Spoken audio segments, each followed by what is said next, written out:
Welcome to the Cozy Historian. If you find yourself drifting off before the story ends, that's perfectly fine. Just remember to like and subscribe before you fall asleep. It helps these quiet journeys through time softly continue.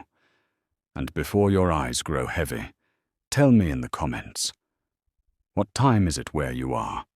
And what's the last thing you did before bed? Tonight, we're traveling back to the very beginning of rest itself. So fluff your pillow, pull up your blanket, and let's drift back to the world's very first bed. But tonight, our story settles gently within the golden glow of a Victorian evening, an age of quiet domestic order, lace-draped lamps, and careful routine. The world outside was busy, industrious, and brimming with soot and steam. But within the home, the true heart of Victorian life, there was a ritual calmness, a slow descent each night into the delicate realm of dreams.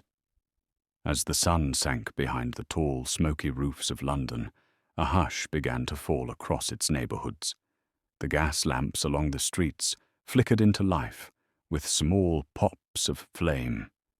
Carriages rattled a final time across the cobblestones, and one by one, behind curtained windows and polished brass knockers, the families of the era prepared for night.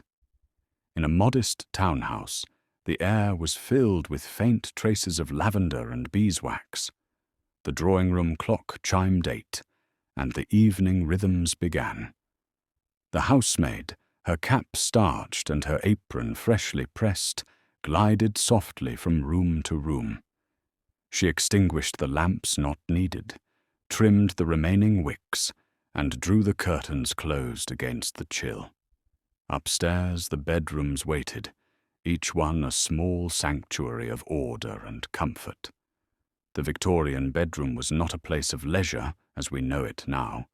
It was, above all, a chamber of propriety. Even in sleep, one's manners were expected to remain intact. A lady's dressing table stood like an altar to cleanliness and grace. Hairbrushes of ivory, small silver bottles of perfume, a porcelain basin with matching jug, lace-edged handkerchiefs neatly folded in rows. Every item had its place, and every gesture its ritual. For the Victorians, the transition from day to night was as much moral as it was physical. One must prepare the soul as one prepared the body. The evening was a time to withdraw from the noise and dust of the world, to cleanse oneself, reflect upon the day's conduct, and face the coming sleep with a calm conscience. A jug of water, warmed by the kitchen range, would be carried up by a servant. The basin, perhaps decorated with blue floral motifs, awaited it. The sound of water being poured was soft, steady, and soothing. Faces were washed, hands cleansed, and the day's dust vanished into the basin's calm surface. Soap carried faint scents of rose, lemon verbena, or carbolic, depending on one's means. Towels were thick and carefully laundered. Even this simple act, in a home that prized morality, was a form of purification. For Victorians, cleanliness was not only next to godliness, it was godliness. When one's ablutions were complete, the garments of the day were removed in sequence. First the collar and cuffs, then the bodice, then the numerous petticoats that lent shape and weight to a lady's attire. Each was folded with care, not tossed aside. A crumpled dress was a mark of disorder, and disorder hinted at inner chaos. Men, too, followed their own routines. A gentleman might remove his cravat, unbutton his waistcoat, and place his pocket watch carefully upon the nightstand. Many recorded the day's reflections in small leather journals, notes on business, faith, or moral thoughts before extinguishing the candle. In every layer of these nightly customs was a sense of control, a small, deliberate defense against the unpredictable world outside. The fire in the grate burned low. It was the housemaid's duty to make sure it would last through the night, for cold bedrooms were a Victorian dread. She might lay fresh coal beneath the ashes, or, in wealthier homes, use a small warming pan to pass heat through the bed's linen sheets. The faint hiss of the coals meeting cool fabric was a comforting sound. The bed itself was often high, supported by carved posts, and dressed in thick counterpanes and eiderdowns. Beneath the outer coverings lay sheets of pure linen, cool and crisp, smelling faintly of starch and sunlight. To slip between them was to enter a world of quiet propriety and private rest. Now picture the woman of the house, seated by her dressing table, brushing her hair by candlelight. Each stroke of the brush was methodical and counted. 100 strokes to bring shine, to preserve strength, and to calm the mind. This act was almost meditative, a rare private moment in an age of constant decorum.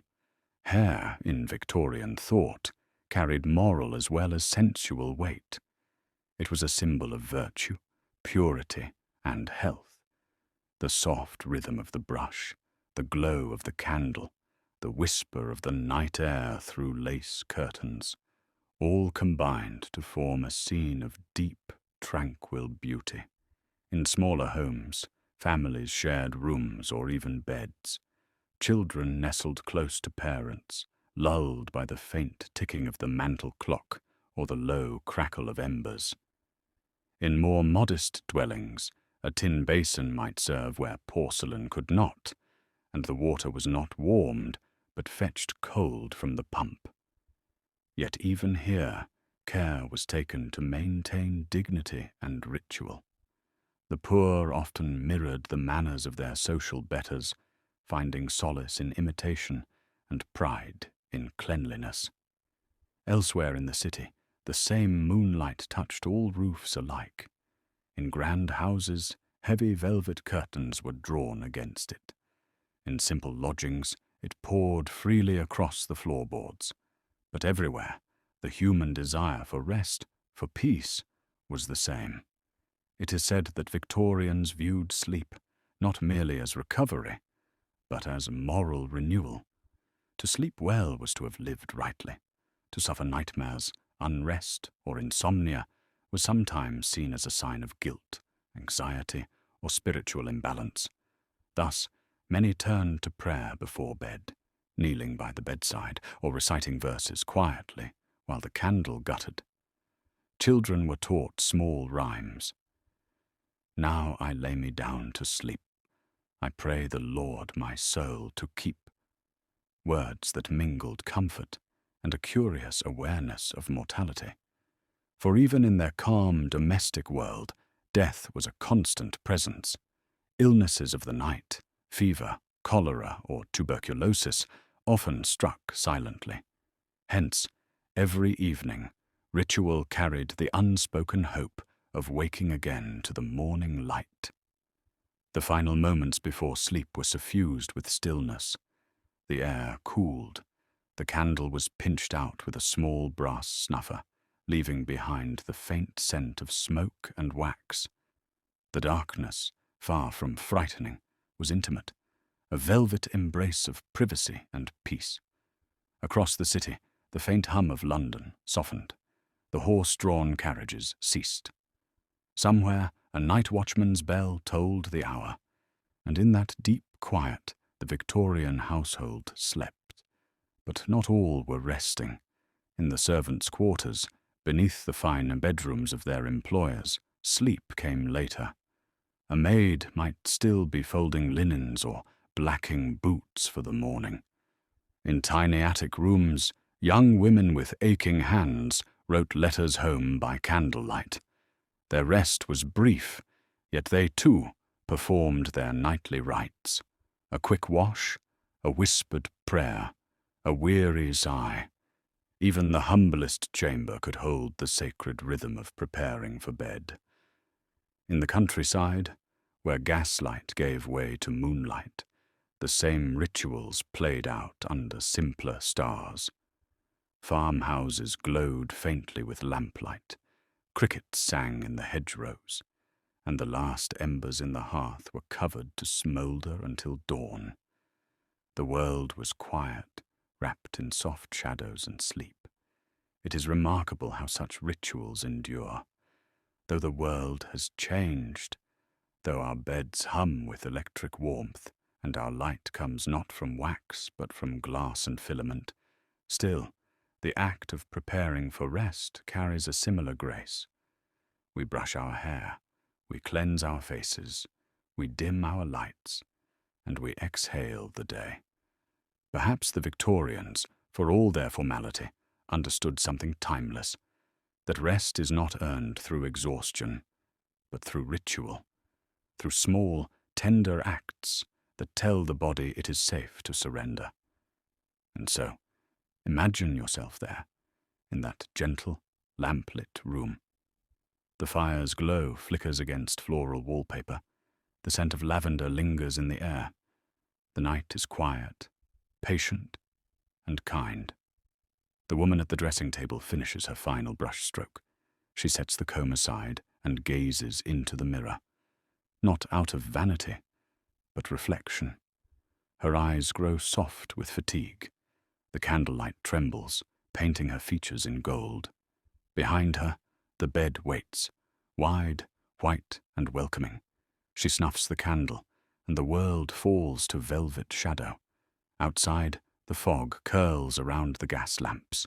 Inside, only the soft ticking of the mantel clock remains, counting the moments until dawn.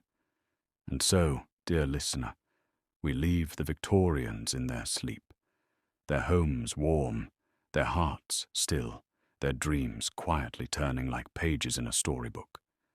They are gone now, but their rituals remain, whispering through time to remind us. Rest, too, is an art. And as you lie there, perhaps already half dreaming, remember, there is a beauty in these small moments of stillness. For whether one lives by candlelight or screen light, the night belongs to peace. And so, dear listener, as the candles fade and the night deepens, may your dreams be filled with the soft echoes of history. Until next time, sleep well.